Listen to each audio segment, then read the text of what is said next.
do il benvenuto al professor Pier Giovanni Zanetti, professore di matematica ed estimo, ma grande, soprattutto grande appassionato di storia locale.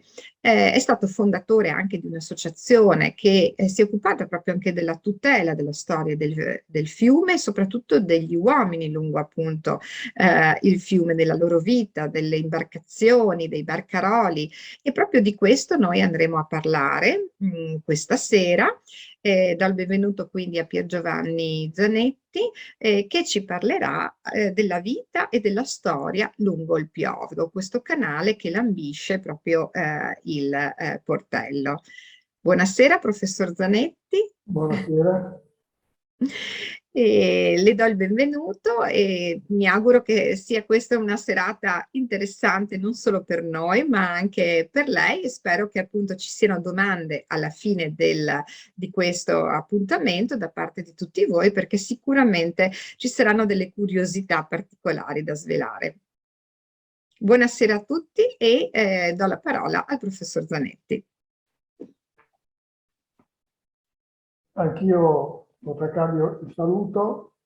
Mi trovo un po' impacciato a usare questo mezzo che non sono abituato anche per la mia età, ma farò del mio meglio, cercherò di fare il mio meglio, del mio meglio. Cominciamo con la videoproiezione che ho preparato. Il titolo l'ho leggermente modificato, ma non cambia molto. Ecco. Ho voluto inserire per prima cosa un viaggio ideale, diciamo, lungo il Piovero, per renderci conto di che cosa stiamo parlando. Il Piovero è, come forse è noto a tutti, è un canale molto importante per Padova, perché era una via di comunicazione soprattutto con Venezia. E il borgo di Portello ha risentito molto del ruolo che ha svolto questo canale. Voi sapete che il canale è lungo una decina di chilometri, comincia, come dicono gli idraulici, a monte delle Porte Contarine, nei pressi del ponte del Corso del Popolo, lambisce le mura rinascimentali per un tratto, poi è arrivato alla Golina di San Massimo, il Piovero è un canale, quindi è un corso d'acqua artificiale, cioè opera dell'uomo in sostanza, che si distingue dal fiume che è un corso naturale, anche se i fiumi naturali in fondo non esistono più perché l'uomo nel tempo ha messo pesantemente le mani. Comunque, tornando al Piovero, dicevo che lungo una decina di chilometri, il primo tratto lambisce le mura rinascimentali, arrivate alla Golena San Massimo, prende, diciamo, la via verso Stra, un tratto rettilineo che molti studiosi o scrittori di guide turistiche o di altro indicano come canale scavato nel 1209. In realtà vedremo che non è proprio così. Questo canale è una storia molto interessante e molto importante per Padova perché, ripeto, è un mezzo di collegamento con Venezia.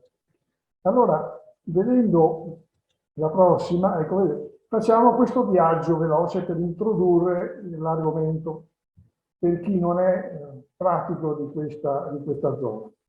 Il Piovero, dicevo prima, nasce dalle Porte Contarine, cioè questa che vedete è la conca di Porte Contarine, la conca cinquecentesca, che praticamente è un po' sotto il ponte Giotto, su via Giotto.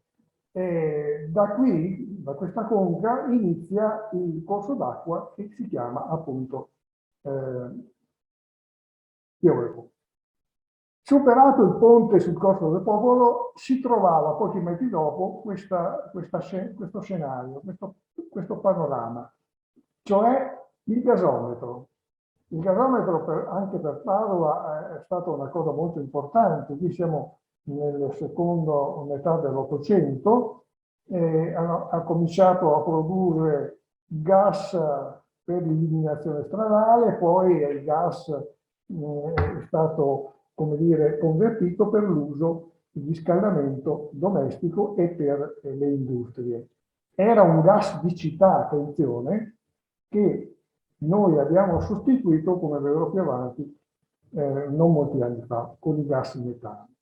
Superato questo nuovo, diciamo, questo sito, anche qui ho dato immagini del gasometro, vedete la presenza di numerosi burci o burchi, come volete dire, con questa incastellatura metallica e questi mezzi che consentivano, con queste benne che calavano dall'alto, direttamente nella stiva dei burci per prendere il carbone, perché il gas di città si produceva con il carbone, che i burci andavano a prendere, a caricare a Marghera, nel porto di Marghera. Andando un attimo più avanti, si trovava fino a molti anni fa questo burcio. Qualcuno di voi forse se lo ricorderà, è il burcio Berto, che era di proprietà dei fratelli Salmaso. Qualcuno l'ha acquistato quando il servizio di trasporto merci era ormai abbandonato a Padova, per trasformarlo in un ristorante calleggiante. Purtroppo è stato lì molti anni, è stato anche danneggiato dai soliti vandali, ma a un certo punto, non molti anni fa, è stato diciamo, portato a terra e per riprendere questo progetto di trasformarlo in un ristorante. Se non che chi l'ha sollevato ha fatto un'operazione maldestra e l'imbarcazione si è spaccata in due e quindi è stata praticamente resa inservibile. Fatto una brutta fine. Era un buccio che, come tanti altri, faceva appunto il trasporto del carbone. Poco dopo ci troviamo di fronte alla porta di Portello, o Porta Venezia, o Porta Ognissanti, la più bella, più prestigiosa porta di Padova. Perché più bella? A parte il fatto che questa è l'unica rivestita quasi interamente da pietra, con pietra d'Istria, come potete vedere è una pietra molto chiara, che a Venezia era molto usata perché resiste alla salsedine. È una porta importante perché era praticamente segnava la zona portuale per i traffici da e per Venezia. Sapete che Venezia è stata la capitale della Repubblica Veneta, per cui ha svolto un ruolo molto importante.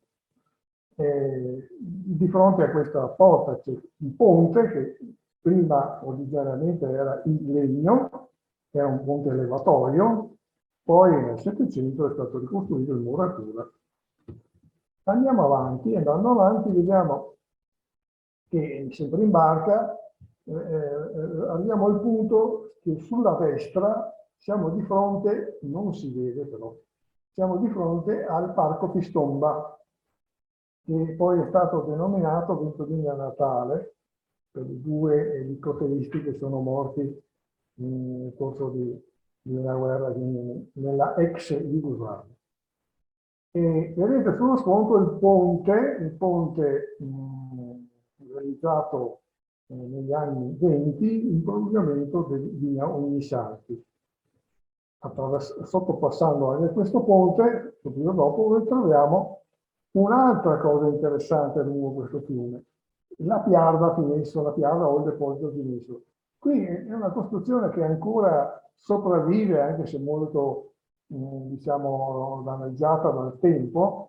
Era sempre al servizio del trasporto fluviale, perché un tempo gli inerti per l'edilizia, cioè sabbia, ghiaia, trachite e altro, e venivano trasportati prevalentemente dai Bursi. Qui, lungo il Pioveo, la ditta Pinesso ha realizzato questo deposito che era costituito da numerosi sili che poi terminavano con queste bocche che si possono vedere nella fotografia. Attraverso queste bocche venivano caricati i cassoni del camion che poi trasportavano il materiale nei vari cantieri. Ecco, qui in questa foto aerea si vede molto bene il deposito Pinesso, lo vedete, eccolo qua, non ancora coperto dalla legislazione, quindi siamo negli anni, forse alla fine degli anni 50, primi anni 60. E ho indicato, oltre al deposito Pinesso, ho indicato anche la presenza della facoltà di agraria, di cui vi parlerò più avanti, che è una cosa che diciamo, ha una storia interessante. Andando avanti nel percorso, vedete che il Piovero è questo qui che lo sto indicando qui, no? Fa una ampia curva e questa zona qui che voi vedete un po' selvaggia in quegli anni, ripeto, siamo nei primissimi anni 60, non c'era ancora il parco Pistomba, era una golena abbandonata. Andando un po' avanti ancora, cosa vediamo? Vediamo il torrione Castelnuovo. Qui si doveva costruire il nuovo castello, non è stato mai costruito, e si vede in questa fotografia le tre porte acque, una più grande, una più piccola, che servivano per un improvviso soccorso che poteva provenire da Venezia in caso di attacco di truppe nemiche che potevano, diciamo, essere insidiose per la sicurezza della città di Padova. Questo angolo qui è stato messo a nudo non molti anni fa perché era stata costruita la sede dell'azienda che raccoglieva le spazzature, le immondizie, poi i capannoni di questa azienda, si chiamava AMP, sono state demolite, la terra che si era nel frattempo alzata aveva coperto praticamente quasi tutto queste tre porte, adesso sono invece molto, molto ben visibili. Andiamo ancora avanti, ecco qui imbocchiamo il tratto rettilineo del Pioveo, che siamo in prossimità appunto sempre della Golena San Massimo, e incrociamo, a volte non lo si vede, a volte si vede di più, dipende se il canale è in magra, questi resti di Burci si vedono più diciamo precisamente, se invece l'acqua è a un livello molto elevato praticamente sommerge tutto. Questi erano due Burci, Adriana e Rone, che erano di proprietà di due barcari di Bassanello che facevano la spola tra Marghera e il gasometro. Però non sono di fronte al gasometro che abbiamo visto prima, che era in via Trieste. Erano di fronte al nuovo gasometro che era stato costruito in via Corrado, demolito anche quello ovviamente. Andando avanti, vediamo, ecco qui, sempre allo stesso punto dove è stata costruita la nuova gasometro, trovate una serie di barconi carichi di carbone in attesa di scaricare la merce al gasometro. Ho detto prima che a un certo punto, esattamente negli anni 70, quindi non molti secoli fa, negli anni 70 l'azienda comunale del gas decide di smettere di produrre il gas di città bruciando il carbone per andare a acquistare dalla SNAM il gas metano, cioè il gas minerale, quello che usiamo anche oggi noi per il riscaldamento, per per i forni, per le cucine a gas, eccetera, eccetera. Naturalmente questo ha determinato un grosso problema per chi si dedicava alle attività economiche legate al trasporto di questa merce. E molti dei barcari che si dedicavano appunto a questo lavoro hanno dovuto cambiare mestiere, cessare l'attività, eccetera. Quindi è stata una svolta molto importante e anche traumatica, un'altra testimonianza fotografica sempre di fronte al nuovo gasometro. Un po' più avanti si incrocia non questo ponte che vediamo in incisione settecentesca con il Burchiello, di cui parlerò dopo, diciamo al ponte dei Gressi, che qualcuno, un cartografo non molto esperto della zona, l'ha anche storpiato con un ponte di Greci. In realtà i Greci non mi sembra che c'entrino assolutamente. Questo ponte dei Greci è proprio stato ricostruito più volte, la versione che vediamo adesso è settecentesca. È importante questo ponte perché la prima versione di questo ponte addirittura risale verso la fine del 200. Una notazione, a mio avviso importante, è che fuori delle mura i ponti in muratura erano molto rari. Quindi il fatto che qui sia stato costruito un ponte in muratura voleva dire che il traffico da e per Camin, perché siamo sulla strada che va a Camin, che adesso è la zona industriale, era importante. Pensate un po' che questo ponte è stato costruito quasi contemporaneamente con un altro ponte in muratura sul canale Battaglia-Bassanello. Anche lì evidentemente per scopi, diciamo, economici, per il grande traffico che evidentemente circolava in quelle due zone. Proseguendo ancora verso Stra, noi incrociamo, vediamo sul lato sinistro la villa un po' palladiana, diciamo un po' anomala, di Noventa Padovana.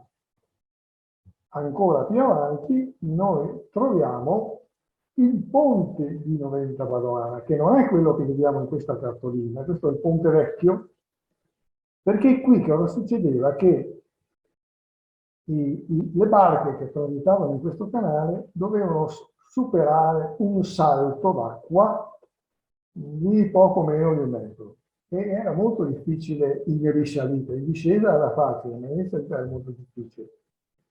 Cosicché negli anni 20 questo ponte è stato rifatto totalmente in calcestruzzo ed è stata costruita la conca, una conca di navigazione che consente di superare questo dislivello in sicurezza e senza grandi problemi.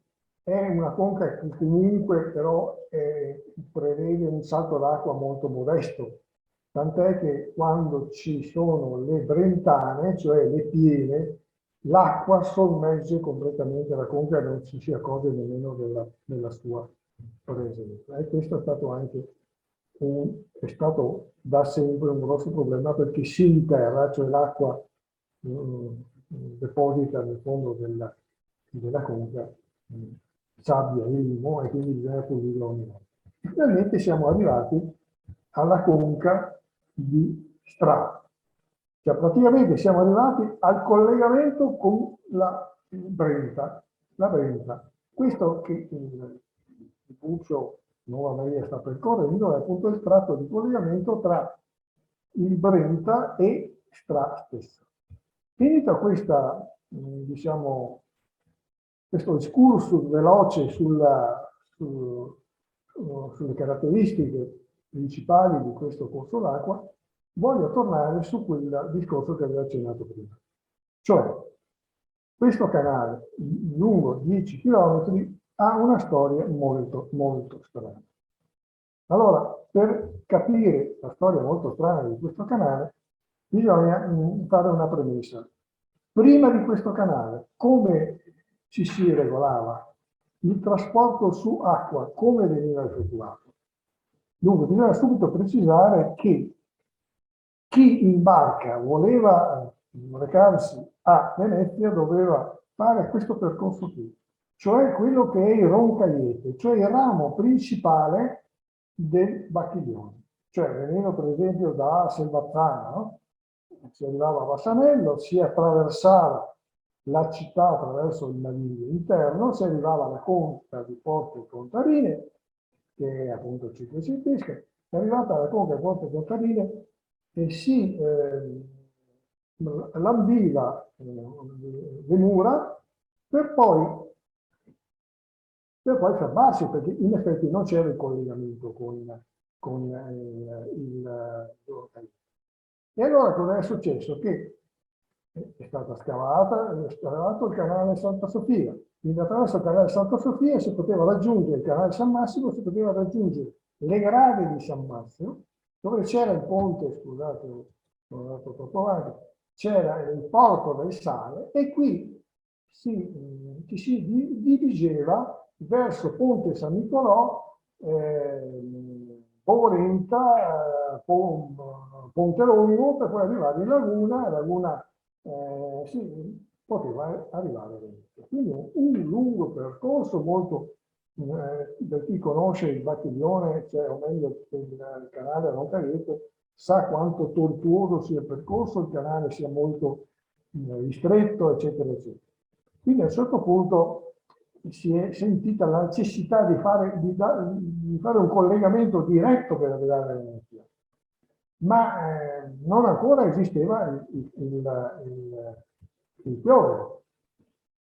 Per chi voleva andare a Venezia più velocemente, l'unica possibilità era quella di, con i carri, fare il tragitto su strada fino a Noventa e da Noventa poi recarsi in prossimità del Brenta. Vi ricordo che il Brenta lambiva Noventa Padovana, poi è stato deviato come a Ponte di Brenta, per esempio. Il Ponte di Brenta è stata tolta, tagliata un'ansa, e anche qui è stata tagliata un'ambianza. Si arrivava comunque sul Brenta, lì la merce veniva imbarcata sulle imbarcazioni che poi potevano raggiungere Venezia. Però è successa un'altra cosa, che a un certo punto c'era il problema idraulico dovuto ai continui attacchi che i vicentini mettevano in atto per dirottare tutta l'acqua del Bacchiglione verso il Bisatto. Perché? Perché, voi sapete, i vicentini, il canale Bacchiglione era navigabile fino a Vicenza, fino al centro di Vicenza, il quartiere del Borgo Marche. Per andare a Venezia i vicentini dovevano passare giocoforza attraverso i canali padovani. I padovani imponevano i dazi si piagavano sempre dappertutto e quindi erano indispettiti di questa cosa. E allora cosa facevano? Allungare, chiudevano l'acqua e la deviavano verso il Bisatto e i mulini della città di Padova rimanevano secchi, quindi vuol dire che era un danno enorme. Allora cosa fanno? Pensano i padovani di costruire un canale che da Noventa, questo qui che è in giallo, porti acqua a Padova. Anche nel caso in cui i vicentini chiudessero il Bacchiglione, la città in questo modo avrebbe potuto approvvigionarsi dell'acqua attraverso quella del Brenta. Quindi l'acqua in questo caso faceva questo percorso inverso a quello che adesso fa. Questo è successo nel 1143. Nel 1209 si è fatto il prolungamento di questo canale, che vedete qui in colore marrone. Quindi praticamente è diventato un'asta molto dritta che dal Nagolino San Massimo arriva fino all'Astra. Ma in questo caso l'acqua non va più nella direzione inversa che dicevo prima, ma va da Padova verso Tra, come ovvio che sia. Quindi è una situazione abbastanza strana. Poi vi ricordo che il Piovero è il secondo naviglio di data certa costruito nel territorio padovano. Il primo è stato quello di Battaglia, che è stato realizzato tra il 1189 e il 1201, quindi pochi anni fa è stato realizzato anche il Piovero, che ha dato la stura a un sviluppo di trasporto su acqua enorme, perché il traffico tra Padova e Vicenza è sempre stato molto intenso. Vediamo questo schema che fa capire il percorso che si faceva con i barche, i burgi, le barche da carico in genere, venendo da Vicenza si arrivava a Bassanello, da Bassanello si faceva il tronco maestro, si attraversava la città, cioè il naviglio interno, Porta e Contarini, e da Porta e Contarini si percorreva il Piovero e poi si poteva raggiungere Venezia. E questo che vedete in mano invece è il percorso che si faceva prima della possibilità di percorrere il Piovero per andare a Venezia. Si dovevano fare tutte queste anse e controanse molto pericolose, peraltro, per arrivare fino a Ponte Longo e più avanti. Mentre questo in giallo è il terzo intervento che è stato realizzato nella geografia padovana, cioè quello del canale scaricatore. Prima versione nella metà 800 e poi il collegamento tra Volta Barozzo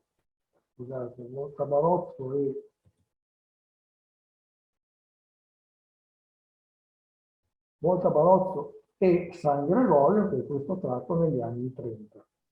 Ma purtroppo questo intervento, che è costato molti soldi, forse l'opera pubblica più costosa realizzata in assoluto a Padova, non ha dato frutti, perché subito dopo, sto parlando degli anni 40 e 50, la navigazione cioè il trasporto su acqua, era in fortissimo declino, per cui non ha per niente funzionato. Vediamo, ecco, il borgo del Portello. Vi dicevo prima, il Portello è un borgo legato a filo doppio con il fiume. Perché? Perché gli abitanti di questo borgo, per due essenziali motivi. Gli abitanti di questo borgo innanzitutto erano in buona parte lavoratori del fiume, facevano mestieri legati al fiume. Soprattutto erano dei barcaioli, conducevano le barche. E soprattutto conducevano le barche da e per Venezia. Poi perché questo era un punto d'arrivo per i veneziani che si recavano a Padova. Quindi è una specie di luogo di rappresentanza, un biglietto da visita, come si può dire, per Padova. Un po' come per Venezia erano le zappere, no? Cioè, partendo da Fusina si attraversava la laguna e si arrivava alle zappere, che era quella la porta di Venezia. Non era certo quella che c'è adesso in Piazzale Roma, che è una cosa che è avvenuta nell'Ottocento, prima con la ferrovia in epoca austriaca e poi con la strada tra le due guerre mondiali. Qui era il punto di arrivo e quindi, ripeto, qui nascono tante attività, non solo legate ovviamente al trasporto fluviale, ma anche a tante altre. Per esempio c'era una concentrazione di macellai, di beccari, come si chiama nel dialetto, no? Ma poi c'era anche tutta una serie di residenze che costituivano residenze soprattutto per i ricchi veneziani che dovevano recarsi a Padova e quindi avevano la possibilità di soggiornare, sia pure momentaneamente, in propri palazzi. Di alberghi allora praticamente non esistevano. Tant'è che Coronelli, che era il geografo, un frate geografo molto importante, definiva il Portello quasi borgo della città di Venezia, perché c'era un rapporto molto stretto tra queste due città attraverso la mediazione di questo borgo. Il simbolo di questo borgo evidentemente è la porta, che qui vediamo nella parte posteriore, che porta a questi bassi rilievi molto grandi di due procuratori di Venezia, che vi ricordo che i procuratori veneziani erano dei super ministri in sostanza, confrontandovi con la situazione che abbiamo attualmente. Ecco, qui si vede il borgo popolare, popolato, molto famoso, che aveva addirittura un linguaggio quasi, era un enclave, si può anche dire che fosse un enclave proprio, perché avevano un proprio linguaggio. Termini, io ricordo quando ero bambino che mi recavo in questa zona, io abitavo a Bassanello, non riuscivo a capire molte parole degli abitanti del Portello, avevano un linguaggio un po' particolare. Era una comunità molto, come dire, solidale. Vedete la parte che vediamo in questa fotografia, la parte sinistra era proprio le case, quella che noi abbiamo chiamato poi nave, no? Le case popolari. La parte invece destra era case un po' meno popolari, un po' più di famiglie un po' più abbienti. Se poi andiamo a vedere, ecco qui, praticamente in tutto questo borgo, questo era un grande alveare, c'erano tantissime famiglie che vivevano in questa nave, no? C'era l'unica fontana che c'era era questa, però una o due, pochissime famiglie, quindi gli abitanti si andavano a approvvigionare di acqua uscendo dalla propria abitazione con i secchi che si riportava in casa. Non c'erano certi soldi per allacciarsi alla tubazione dell'acquedotto, che costava ovviamente, era solo, potevano farlo solo le famiglie abbienti. Ecco la nave poco prima della sua demolizione, diciamo, la demolizione è stata fatta tra il 66 e il 67 e si vede l'arco Valaresso, che era l'ingresso del giardino del palazzo che praticamente è in angolo tra via Portello e via Bezzoni. Questo arco è rimasto salvato dalla demolizione.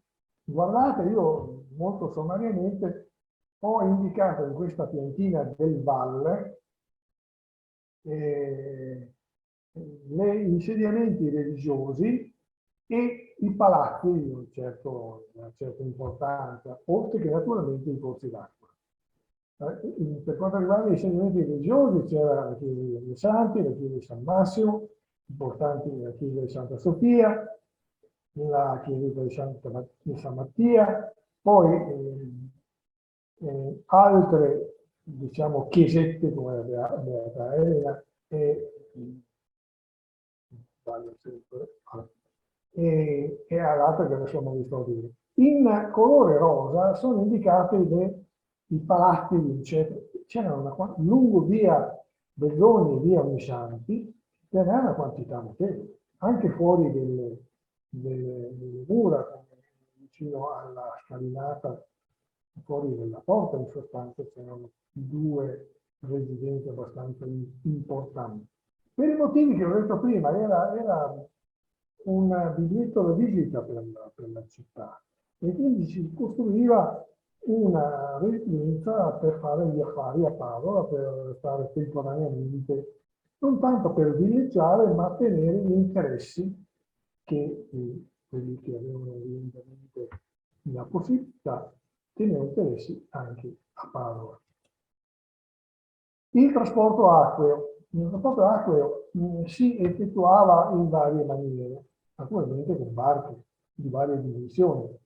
Le barche che venivano utilizzate, si possono dividere in due grandi categorie, quelle che trasportavano i passeggeri e quelle che trasportavano le merci, a parte che anche quelle che trasportavano i passeggeri potevano trasportare anche non so, valigie o altro, insomma, come è sempre avvenuto per i pullman, per i treni, eccetera, eccetera. La più nota e prestigiosa imbarcazione per il trasporto dei passeggeri era il burchiello che qui vedete in alto, a quattro finestre, era una piccola barca che veniva spinta da remi o anche tirata da cavalli. Era una barca relativamente piccola, nel senso che non superava i 15 metri, 14-15 metri. Poteva contenere 14-15 passeggeri al massimo, però era considerata una barca di lusso perché era ben arredata all'interno, mentre quella sotto, che era una barca più modesta, era diciamo, utilizzata da persone che non potevano spendere molto ed era chiamata la barca di Padova, che poteva viaggiare anche di notte per risparmiare appunto la spesa. Qui c'è un'opera storica del canaletto, del canale del Totanaletto, che raffigura la situazione nel Settecento della portello, con il ponte, con la scalinata, che poi è stata rimessa in luce non molti anni fa, la scalinata di valle, poi ce n'è anche un'altra che non si vede, scalinata di monte, con la chiesetta dedicata a San Giovanni Battista, dove si teneva la messa per quelli che dovevano imbarcarsi e affrontare il viaggio da Padova a Venezia. E uno si chiede, dice, ma come mai sistemano la messa per un viaggio tutto sommato di pochi chilometri? Però erano pochi chilometri che bisognava farli con un numero notevole di ore, 6-8 ore di viaggio e con uno superamento di varie conche, con problemi di vario genere che sono abituati. Per cui era sempre un'avventura o disavventura qualche volta, per cui chi affrontava questo viaggio si assicurava come dire, la protezione assistendo appunto alla messa.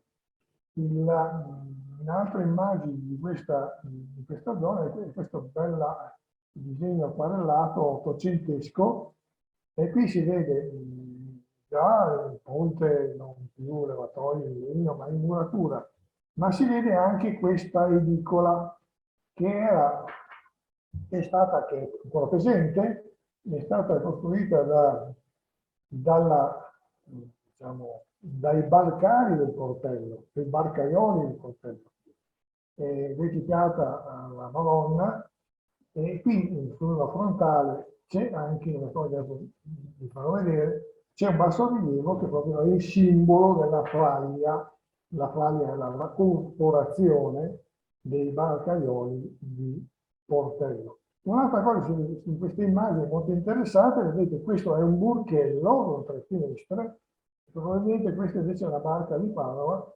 perché non ha una copertura così prestigiosa e quindi serviva per i viaggiatori. Un po' come sui treni c'era la terza, la seconda e la prima classe, quindi il burchello era per viaggiatori di prima classe ovviamente. Un'altra immagine sempre di questa bella porta del Costa, in incisione, anche qui si vede molto bene, si intravede molto bene il burchello con invece con le altre barche un po' più modeste. Che potevano trasportare, queste barche più modeste, potevano trasportare passeggeri, ma anche merci. Qui c'è un'altra testimonianza cartografica molto interessante che fatta da un cartografo straniero come si vede nell'indicazione nelle case, alla tedesca, diciamo. E qui c'è la parte del portello, che adesso metto in rosso, il ponte, e vedete che lungo questo tratto di canale, che era una sorta di porto, insomma, c'è un sacco di barche, e una di queste, questa qui, è tirata da un cavallo con una lunga fune chiamata pestana, la lunga fune, un cavallo che tirava la terra, la tirava per chilometri e chilometri, qualche volta veniva sostituito il cavallo con altri cavalli freschi, perché evidentemente il tiro del cavallo era un'operazione molto, molto particolare.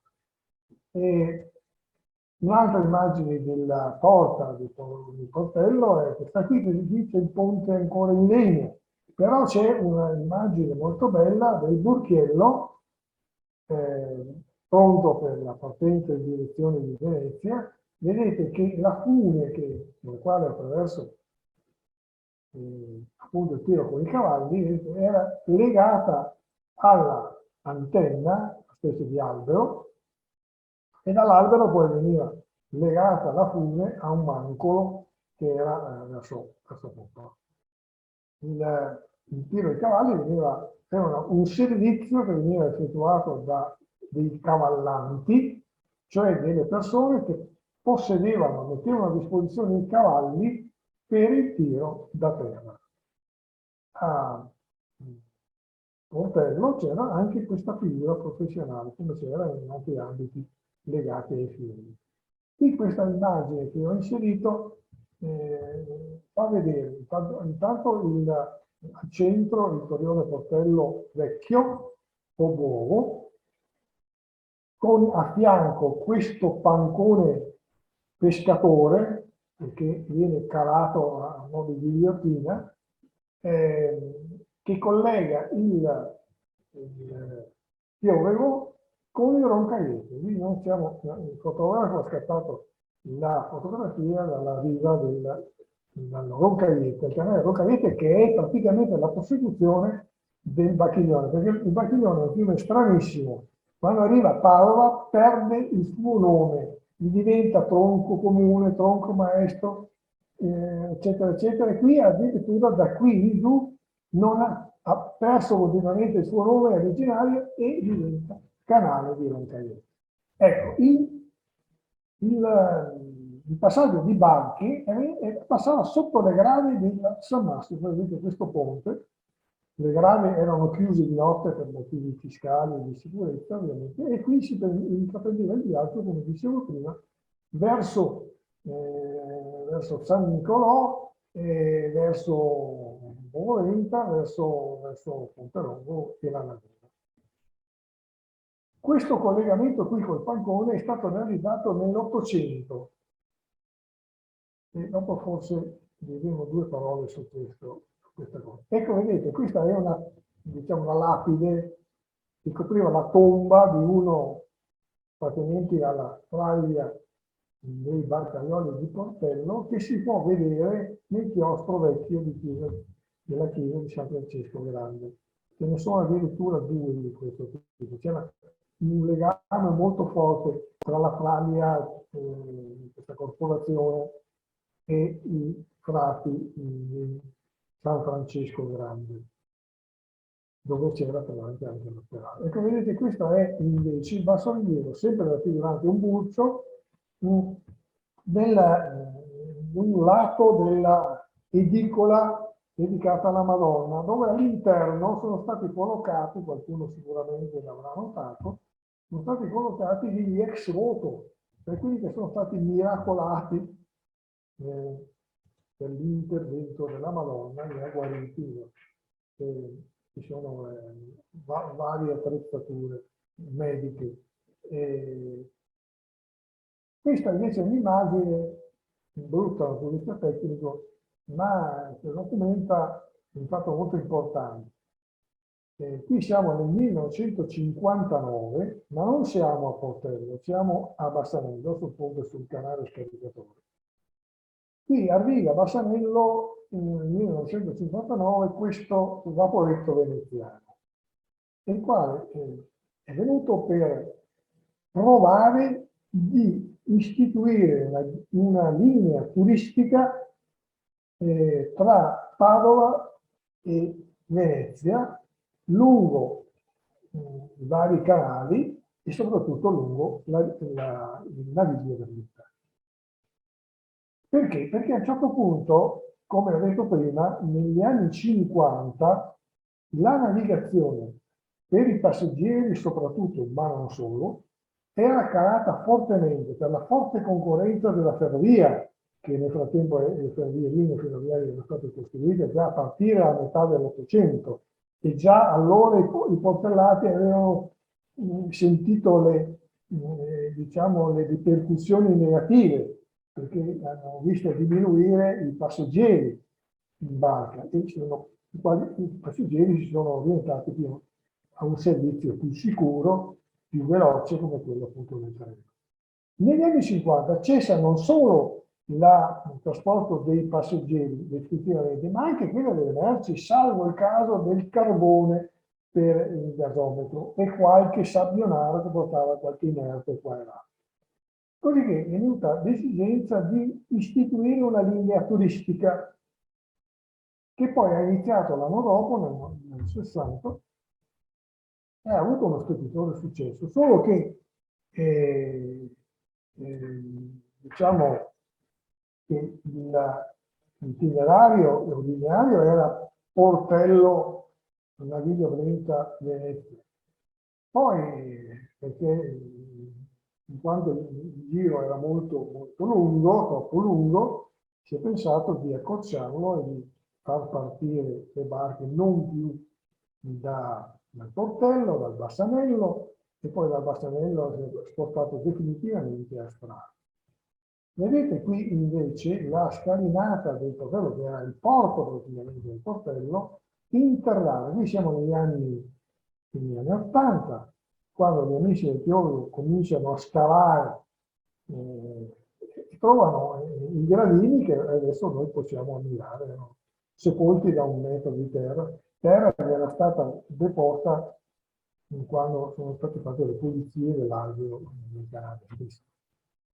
Naturalmente questa messa in luce di questa scalinata, sia di questa a valle, sia quella a monte, ma soprattutto questa a valle, ha dato vita a questo luogo molto suggestivo e anche ha dato un'attrezzatura molto, molto importante per il turismo fluviale. Una cosa che è molto poco nota, invece, è che a Portello c'era l'orto agrario. Che cos'è l'orto agrario? L'orto agrario è un orto che ha la funzione di sperimentare le culture agrarie, cioè quelle che si coltivano per scopi economici, per reddito, diciamo, come fanno gli agricoltori in sostanza. L'orto agrario è nato a Padova, pensate un po', il primo orto agrario in Europa e forse nel mondo, è nato a Padova nel 1764, quando è stata istituita dall'università la prima cattedra di agricoltura, data poi subito dopo a Pietro Arduino, che era un docente proveniente dal Veronese.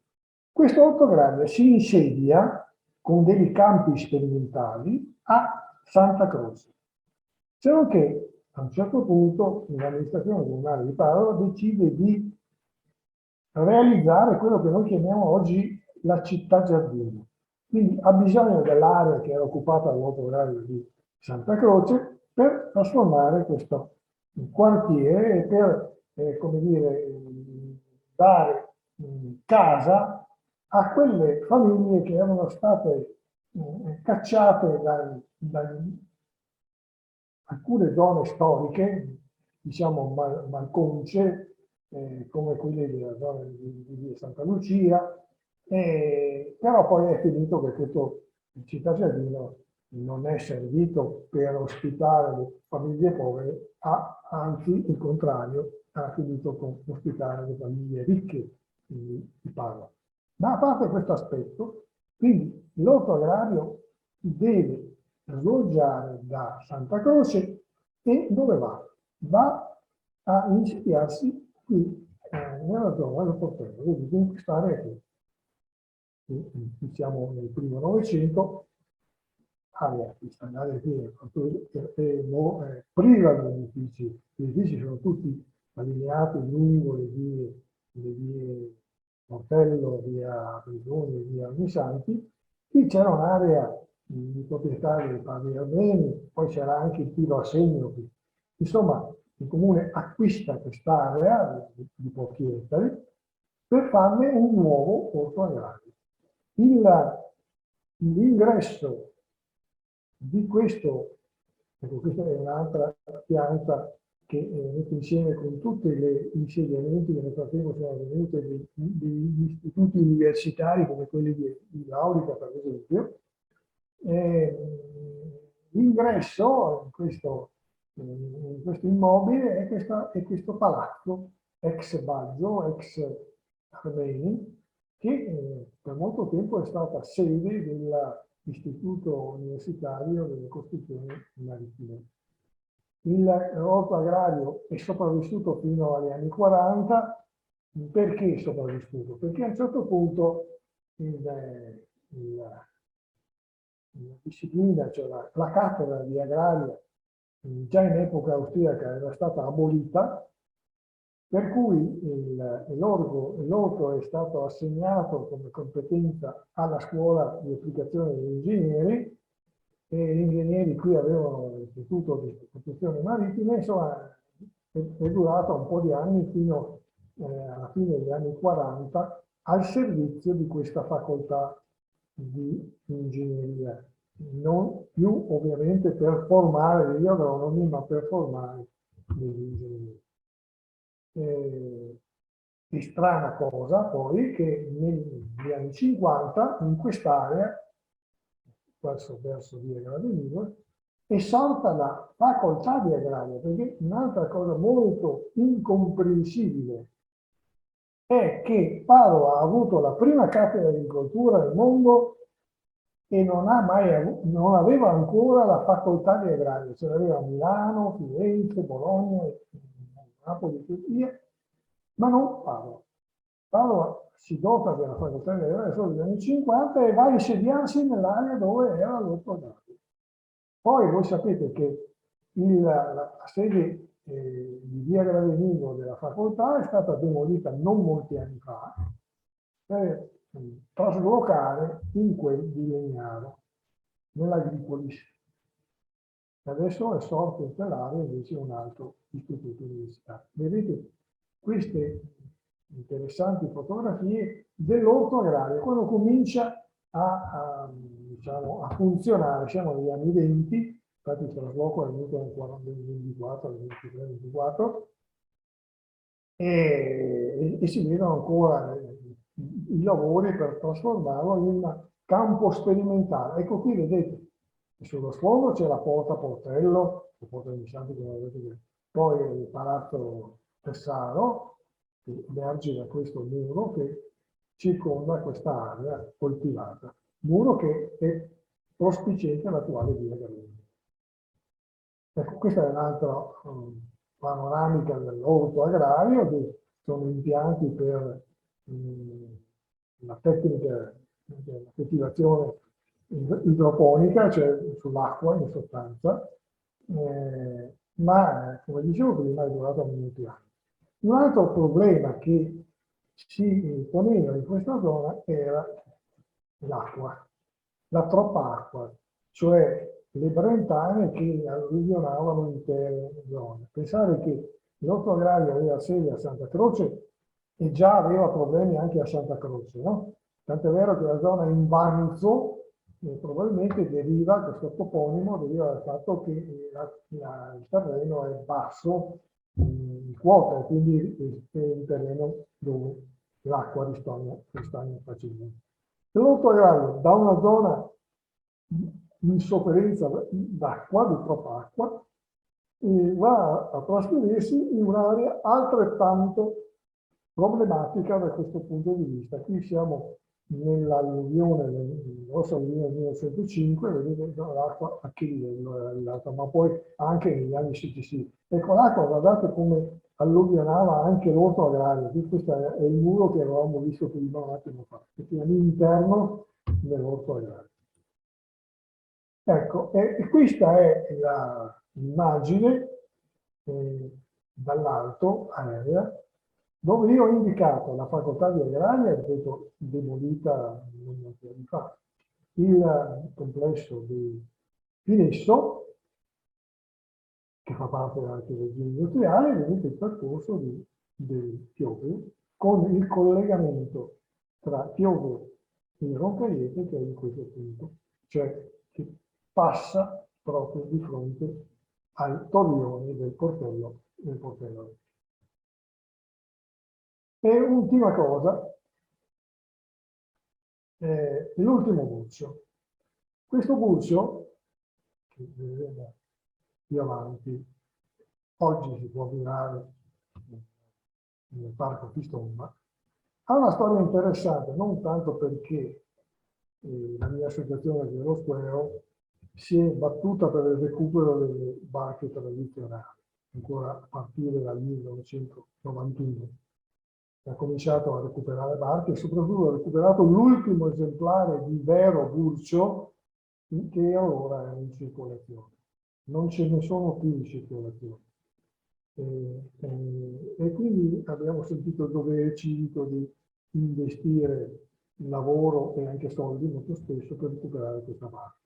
L'abbiamo acquistata da Vecchio Giotti, e qui la vediamo che attraverso il ponte appunto è simile all'immagine che abbiamo visto prima. Abbiamo acquistata da Vecchio Giotti appunto nel 91, l'abbiamo subito dopo restaurata nel giro di un anno e mezzo, e qui la barca è uscita dal cantiere di Chioggia, proprio fresca di restauro. L'abbiamo trasformata, l'abbiamo convertita per il trasporto passeggeri, perché prima trasportava solo merci. È una barca di 20 metri, è un burcio piccolo, diciamo, no? Un burcetto largo 4 metri e mezzo, trasportava inerti, sabbie soprattutto, nella basso Brenta. Questa barca quindi era abilitata per il trasporto merci e non passeggeri. Abbiamo dovuto fare una fatica immane, non solo economica ma anche tecnica, per convertirla al trasporto passeggeri. E abbiamo cominciato già nel 92 a girare tutti i nostri corsi d'acqua padovani e non solo, anche in Laguna di Venezia, per cercare di mettere a punto dei percorsi fluviali. Subito dopo però è successo che sono venute a fare altre imprese commerciali, noi abbiamo un'associazione che non ha fini di lucro ovviamente, che ci ha messo un po' in difficoltà, nel senso che non riuscivamo a competere dal punto di vista economico per offrire i nostri passeggeri a prezzi molto bassi, perché voi sapete che le barche in legno, totalmente in legno come questa, richiedono un'attenzione molto molto onerosa. La concorrenza con barche di ferro come quelle commerciali che oggi normalmente si utilizzano è tutta un'altra cosa. Qui è un'immagine che fa vedere la lagolena di San Massimo ancora, diciamo, a livello molto alto, ancora da scavare. Diciamo. Non si vedono o si intravedono appena le forti acque che abbiamo visto un attimo fa. Vediamo un'altra immagine, qui abbiamo, con questa barca abbiamo fatto 1000 cose, sarebbe lunghissimo dire, diciamo una manifestazione del Milan Palovana, della Palovana del 1996.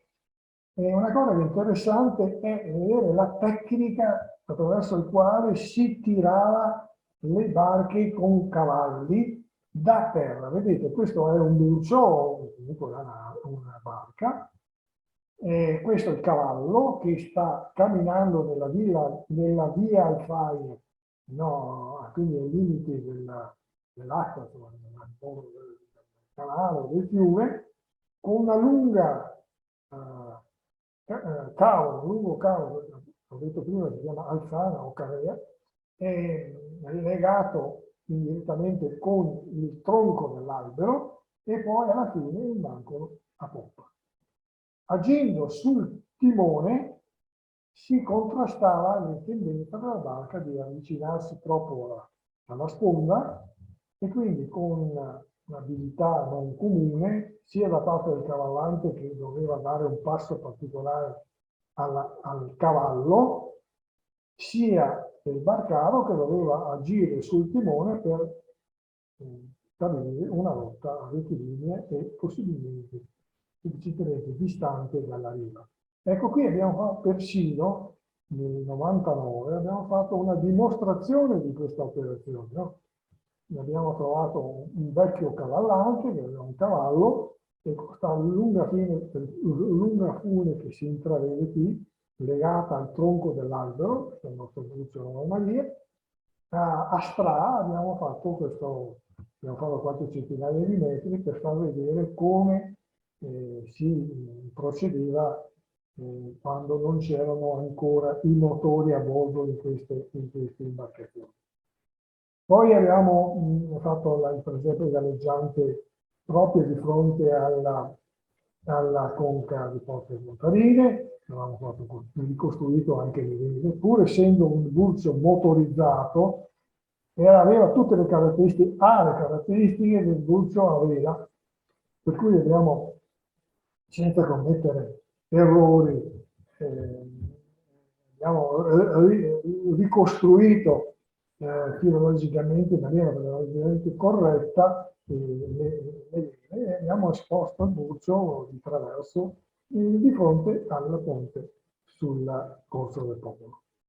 La barca purtroppo nei primi anni 2000 era impossibile gestirla, la concorrenza degli altri che facevano attività commerciale era impossibile, le spese erano enormi, pensate che in circa 20 anni che abbiamo tenuto questa barca abbiamo speso qualcosa come 600 milioni di lire per mantenerla e quindi la barca è stata portata al mandraccio della conca di Porto Contarine in attesa di tirarla in terra e l'abbiamo tirata in terra poco dopo nel parco Fistonda che adesso ancora oggi è visibile. Purtroppo è messa come è messa, si era pensato a provvedere a un restauro, una cosa che era stato iniziato ma non completato per mancanza di fondi.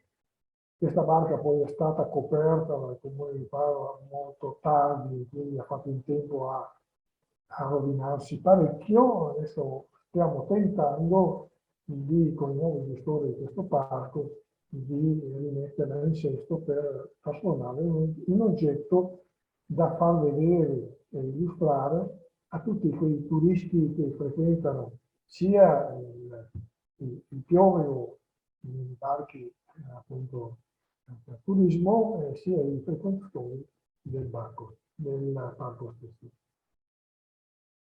Ecco, io qui avrei finito. Grazie. Se qualcuno vuole fare qualche domanda, non so se ho sforato i tempi. Perfetto, no, è stato molto lineare e penso appunto che tutti possano, come dire, riconoscere come me che è stato estremamente interessante, quindi il tempo è volato. Grazie, professor Zanetti. Una cosa che vorrei chiederle, ci sarà quindi la possibilità di visitare, di vedere meglio questa imbarcazione, ma ormai questa imbarcazione non potrà più essere riportata in acqua, o sbaglio? Purtroppo non sbaglia, non sbaglia. O meglio, tutto si potrebbe fare. Bisognerebbe avere i fondi della Cassa dei Depositi e Prestiti. Ma poi c'è un altro problema. Che io prima accennavo, non siamo riusciti a portarla avanti ancora, no? Non solo per motivi meramente economici, ma anche per motivi tecnici, perché i cantieri che lavorano in legno, cioè le barche in legno, si sono fortemente ridotti, non ne trovavamo più.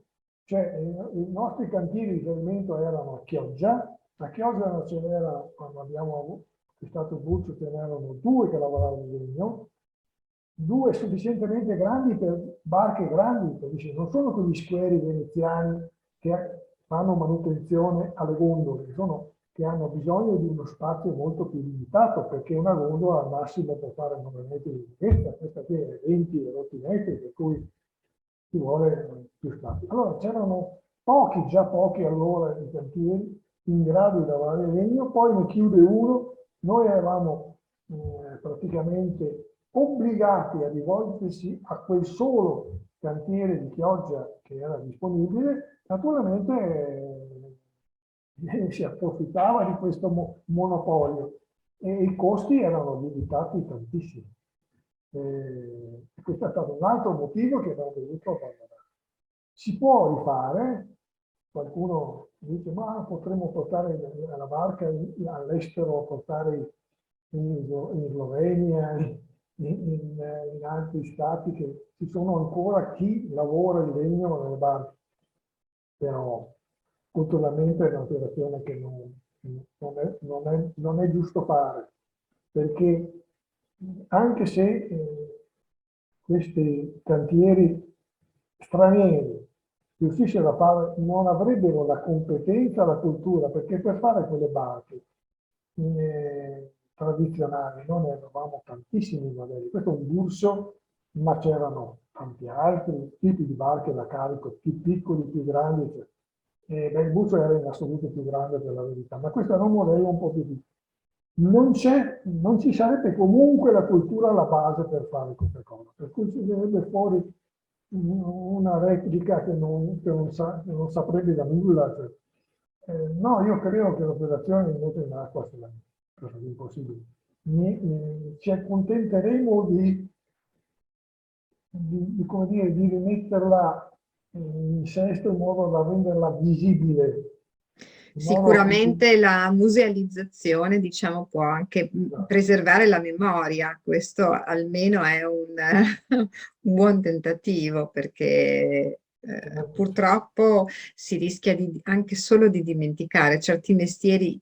Sappiamo che stanno sparendo, come appunto il mestiere anche di coloro che facevano queste imbarcazioni, perché evidentemente c'erano dei motivi pratici per realizzarle. Oggi questi motivi non ci sono più e diventa difficile quindi portare avanti. Certo è che anche un'associazione come la sua, ma anche come la nostra, cercano in qualche modo di mantenere la memoria, quantomeno di quello che sono le nostre un po' radici anche culturali, quindi speriamo che questa quantomeno musealizzazione avvenga presto, e sicuramente nelle prossime edizioni di Portello Segreto prevederemo anche la visita al Burcio del Parco Fistomba, perché no?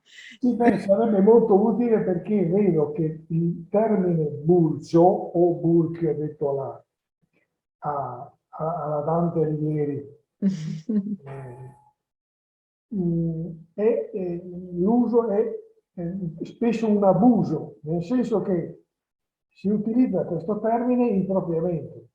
E il Burcio ha una caratteristica importante, ha delle caratteristiche importanti. Ci sono barche simili ai Burci, ma non sono Burci, si chiamano gabarre, si chiamano altre cose, comacine, eccetera, eccetera. Anche padovane, c'era la variante del Burcio che era la padovana, che non era proprio un Burcio, ma assomigliava a un Burcio. È stato appunto anche ultimamente questo abuso nell'uso di questo termine. E questo culturalmente non va bene, anzi è assolutamente dannoso, perché chi non ha dimestichezza su queste cose prende per buono quello che viene detto, in realtà non è così. Tanto per fare un esempio, il Burcio, come vi ho fatto vedere nelle immagini questa sera, se chi ci ascolta e ci vede è attento, avrà notato che ha la prua piatta, che viene chiamata passa. Perché aveva una prua piatta? Non diciamo, tagliente come la lama del coltello, no? Ha una prua che è il prolungamento del fondo. Il fondo è piatto, come tutte le barche di acque interne, cioè laguna, fiumi, eccetera, tutto il fondo piatto. Il fondo si prolunga fino al brocon, cioè la punta metallica anteriore, la prua. Perché? Perché era utilizzata per avvicinarsi il più possibile alle rive. Teniamo presente che fino a molti decenni fa, lungo i fiumi, lungo le località, non c'erano le banchine che ci sono adesso per scopi turistici, per esempio, no? Non c'era nulla, non c'era così. Quindi bisognava caricare e scaricare le merci mettendo la prua appoggiata alla riva in terra senza farfalli. Era un modo per così, fermarsi in ogni punto per le consegne o il caricamento della merce. È una banalità se vogliamo, però Molto è interessante. la sua principale caratteristica. Vedo che il signor Antonio ha alzato la mano per fare una domanda. Buonasera. Sì, buonasera. A proposito del discorso del Burso, proprio non molte settimane fa, io abito qui ovviamente al Portello, parlando con la persona che gestisce quel ristorantino che c'è lì dentro il Parco Fistomba, so che ci chiedeva che se c'era qualche contatto, qualche modo per sapere, perché lui voleva finanziare, ha detto, ripeto le sue parole testuali, finanziare il recupero o il restauro, diciamo, del Burcio che è dentro quella chiamiamola cavana, anche se ovviamente non lo è, sotto quel telone là. Non lo so se sia vero o no, però ha detto, ma c'è qualcuno, Sicuramente voglio entrare in contatto con qualcuno che mi possa aiutare per restaurare quel Burcio.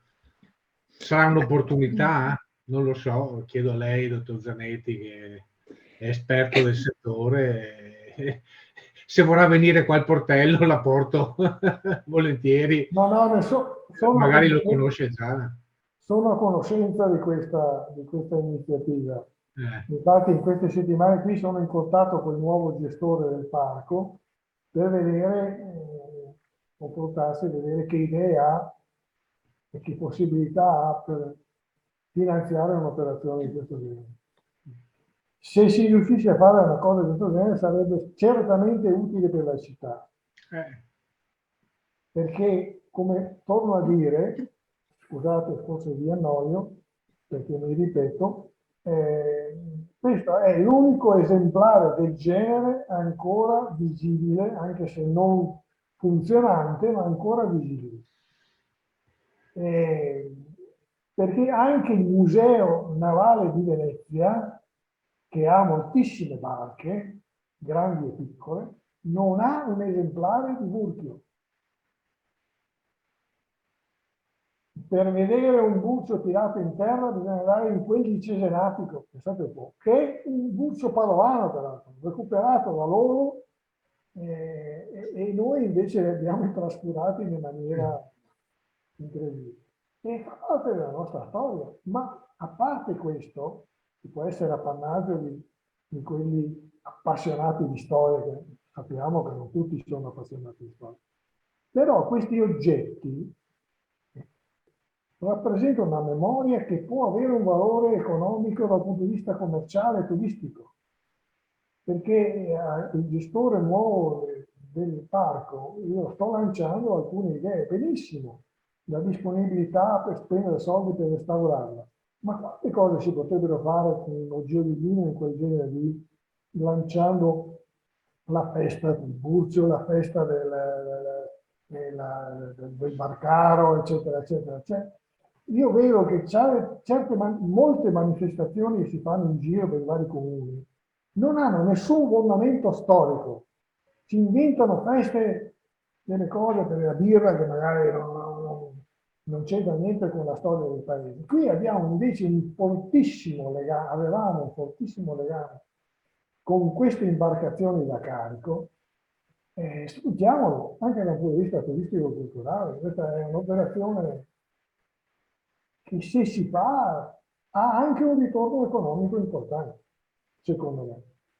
Quindi speriamo che... Sicuro, sfonda una porta aperta. No, sarebbe veramente bello, perché è un delitto vedere lì il fasciame che si sta veramente disgregando, perché ovviamente fuori dall'acqua cade a pezzi. Almeno restaurarlo nella sua visibilità. Ovviamente non potrà mai più navigare, presumo, però almeno poter vedere, poterlo valorizzare è veramente un valore aggiunto da tutti i punti di vista, storici e anche sì, di ritorni economici, perché magari potrebbe essere molto bello poterlo vedere. Vabbè, speriamo. Grazie. Grazie, signor Antonio.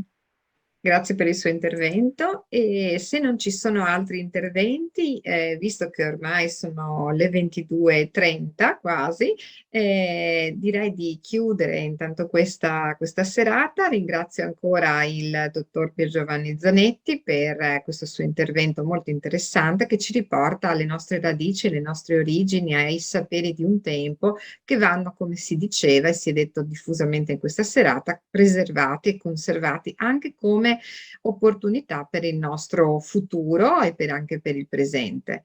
Quindi vi saluto a nome dell'Associazione Fantalica e vi do appuntamento alla prossima settimana. Arrivederci e buona serata. Grazie. Arrivederci a tutti.